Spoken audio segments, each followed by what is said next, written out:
참 예수님, 보통 신학교에 입학을 하게 되면 여러 가지 과목들을 배우게 됩니다.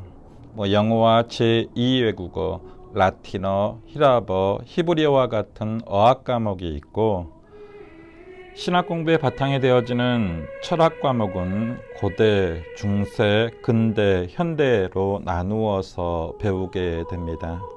그리고 본격적인 신학 과정도 교의신학과 윤리신학, 성서신학, 역사신학 등으로 나누어서 배우게 됩니다. 물론 성경과 교회법도 아주 비중 있게 배우게 됩니다. 이 중 교의신학이라고 하면 계시론, 신론, 그리스도론으로 나눌 수 있는데, 제가 신학교에 다닐 때에는 마산교구의 이재민 신부님께서 교수 신부님이셨습니다. 몇 학년 때 배웠는지는 생각이 나지 않지만 계시론을 배울 때 중간고사 시험 문제가 예수님의 첫 복음을 계시론적 관점에서 설명하시오라는 문제였습니다. 그런데 계시론 시험 문제일 뿐만 아니라 신론도 그리스도론도 시험 문제가 같았습니다. 예수님의 첫 복음을 신론 혹은 그리스도론적 관점에서 서술하시오라는 문제였습니다. 자, 예수님의 첫 복음이 뭐였습니까? 첫 복음도 모르는데 그것에 대해서 설명할 수는 없을 겁니다.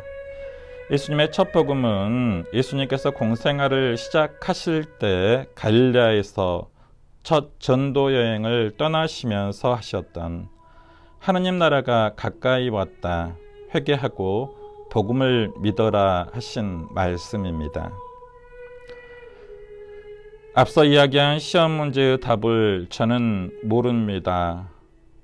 저에게 물어보시면 안 됩니다. 혹 여러분의 본당에 신학생이 있으면 물어볼 수 있도록 하십시오. 허나 하느님의 나라에 대해서 조금 쉽게 생각을 해 봅니다. 하느님의 나라는 하느님의 통치가 이루어지는 나라입니다. 그리고 하느님의 통치는 하느님의 법에 의해서 통치되어지는 나라일 것이고, 하느님의 법이란 다름 아닌 사랑입니다. 따라서 하느님의 나라란 사랑으로 통치되고 다스려지는 나라라는 것입니다. 그런 나라가 가까이 왔습니다. 가까이 왔다는 말의 의미는 우리에게 이미 와 있지만 아직 완전하게 온 것은 아니다라는 것입니다. 이미와 아직이라고 하는 이 긴장 국면의 오늘을 살고 있는 우리 그리스도인들은 지금 여기에 하느님 나라를 완성해야 할 소명을 가지게 됩니다. 무엇으로, 어떻게 하겠습니까? 바로 하느님의 법인 사랑으로 완성하는 것입니다. 그것이 추수밭의 일꾼으로서의 우리에게 맡겨진 사명입니다. 그 사명에 충실한 우리가 되도록 합시다.